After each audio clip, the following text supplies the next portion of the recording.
sound check before I start. Close my door so no one hears me. Now I'm going to start video off camera because I've closed my door. Sport talks. First off, Barty party is over. Unfortunately, Ash Barty has unfortunately she's retired, but not unfortunately, she's chosen to retire. She's not been forced to or anything. She's decided at 25 years of age, still #1 reigning Grand Slam champion in 2 different Grand Slams. She's decided to call it quits. Basically, from what I can tell, from what I've heard, she's not lost the motivation. She's done what she wanted.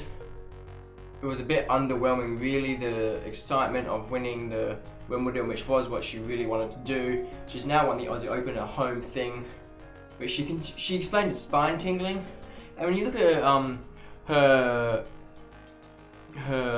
interview with McLaughlin after the Aussie Open, where they're talking about, McLaughlin asks her a question about how you prepare yourself for US Open and Wimbledon and the French Open in the coming months, or in the coming year.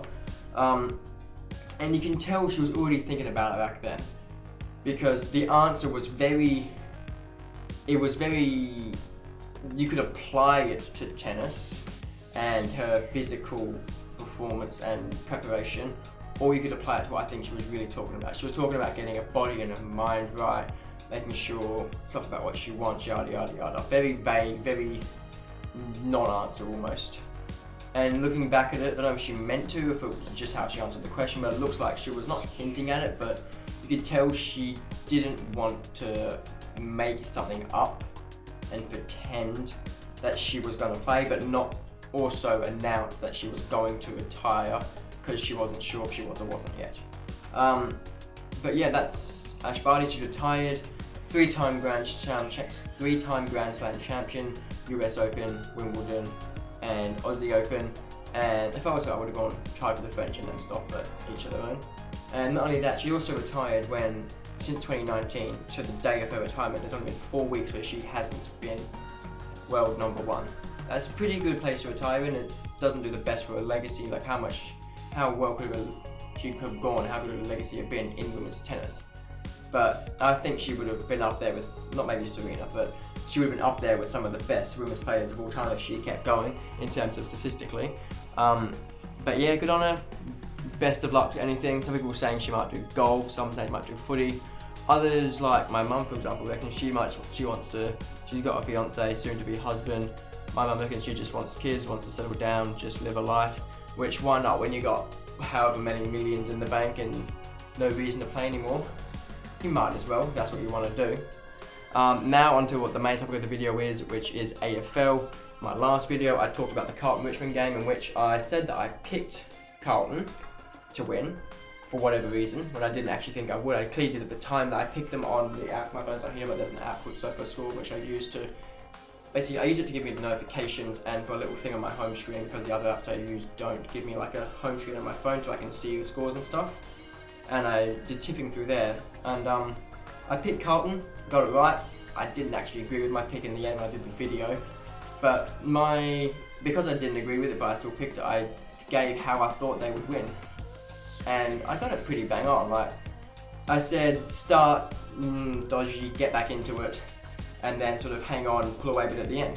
That was the basic idea of what I said, and that's to sort of relax, a bit loose in terms of what happened. So I was shocked when I watched the game, and that's what happened. I thought it was going to go south. I thought my actual opinion on what was going to happen was right, and Richmond were going to win fairly convincingly. Pull ahead, get caught up, and then pull away. But the way they won, Carlton, was the only real way I thought they were going to win, and it turns out to be pretty accurate. I'm pretty chuffed with the way that I got that right. Moving on to Eagles, my team. If I had my phone on me, I would give all the scores. I know North Melbourne lost by about 20-something to Hawthorn. Port Adelaide did pretty poorly. They also have an injury to Alira, looks of it, a fairly major one. We've already talked about the Melbourne versus Bulldogs game. They're versing Carlton, I think. Bulldogs versing Carlton this weekend. So a pretty hard start for Carlton. I don't think Richmond will be that good this year. They look pretty poor through the midfield. But yeah, that's all the scores I can remember off the top of my head. Fremantle just just beating Adelaide. Very good performance from the little number 8 for Adelaide. Very, very good debut for him. They probably should have won that. Amazing. Can't think of the guy's name. The defender with red boots for Fremantle. Amazing spoil on the line to save the game. Like 10 seconds to go. Ball's going through for a goal.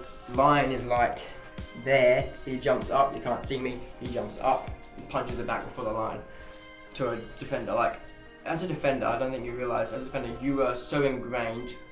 Punch through the goals, get behind. Don't punch back into play because it's dangerous for another player to get the ball. And he could have secured the draw at least by punching through for a point instead of knocking it back and risking an Adelaide player. But he had the awareness to see that they had extra players there, whilst also trying to frantically run back, watch the ball, and your defender to get in the best position to punch. Like, that is an insane ability to have that awareness and still do everything else right to actually get to the ball and punch it and out contest your opponent to get to the ball. Who, in fairness, really, he was just trying to, because he doesn't want to touch either, because he wants to go through for a goal. And if he touches it, doesn't mark it, then it's like a fucking idiot. But yeah, so I guess it wouldn't have been that much of a contest. He would have been trying to block him out a bit, but still, to do all that at once, have that awareness and then punch backwards. I really should have done open palm, but to punch backwards like that, a punch can go anywhere. If you get it slightly, like from there to there, there's not much. That slight difference could punch it miles that way. So even to just do that in the first place, forgetting all the awareness and everything happening at once, is amazing. But Eagles now, I wouldn't say I'm disappointed. Obviously, I want us to win, and I think we could have won. And we are a very, very weakened team at the moment, and increasingly weakened now with Kennedy out for, I believe it was COVID contact as well. Darling back in by the looks of it, but he's not really had any game preparation, no real preseason apart from training on his own because of the whole COVID non-vaccination thing he was going through. But yeah, so I wasn't disappointed with the loss.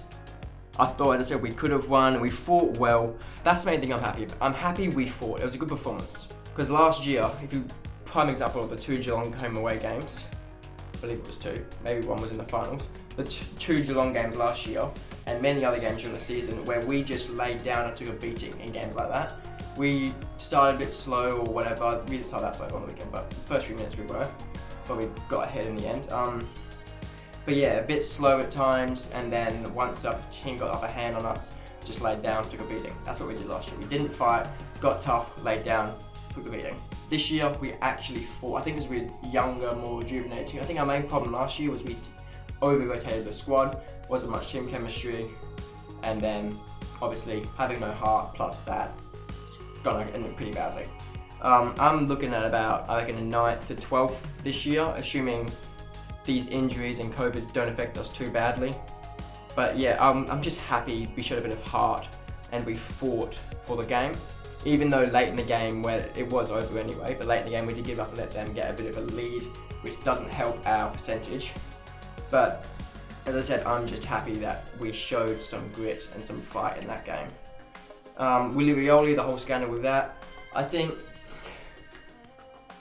controversially, I think it is the right decision to not give him a week, because for the exact reason that the Eagles proposed, which got Willie off after the initial 1 week ban even. So we went to the tribunal and we said, well, he is going for the contest. What do? Look at the Nick Revolt mark from back way when he jumped back into the contest.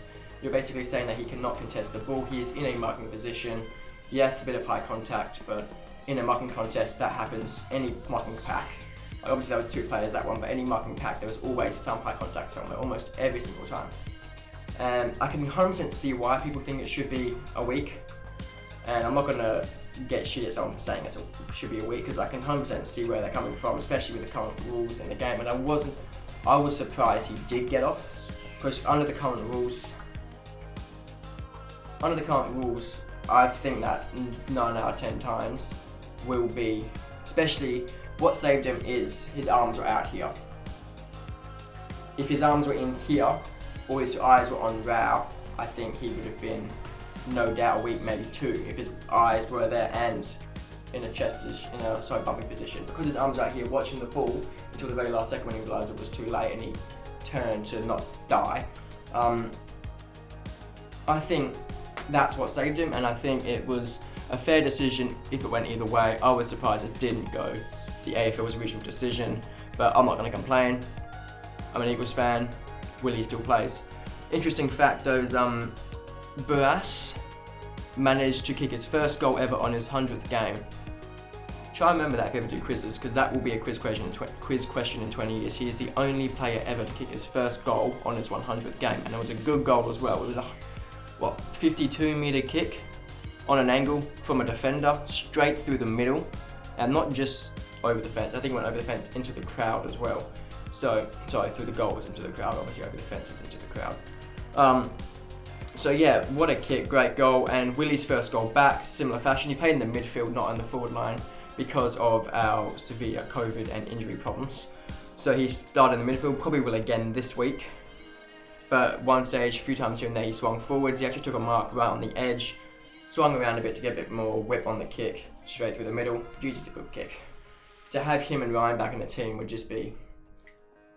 If we had a full team, I think we could... It feels wrong to say from the way we played last year at times, but I think we could still do really well. We could still be top 4 with the team that we would have at a full strength team. But that just feels wrong to say, considering how we played last year. So yeah, I know we lost, but I'm happy with that performance. There's a game tonight actually. This will go up as soon as I can. Anyway, it's been JDS. See ya. Okay, real quick before the video ends, actually, I just found the game that is on tonight. It is actually the Carlton Bulldogs. So Bulldogs are the first game of the week twice. I think the ads have been a bit dramatic. They've been talking like Bulldogs were shit against Melbourne. They weren't that bad. But I'm going to say Bulldogs will pull away early. Carlton will give a bit of a fight. They'll try and fight back. And then... I don't want to... Actually, no, scrap that. I reckon Carlton will start strong. They'll have a bit of pressure really early on from Bulldogs with no prevail. They'll start strong, then they'll fade away a bit, try and fight back, but fail. 20 to 30 point win for the Bulldogs. That's my prediction. Let's see how good I can go this time. Probably not as good as last time. See ya.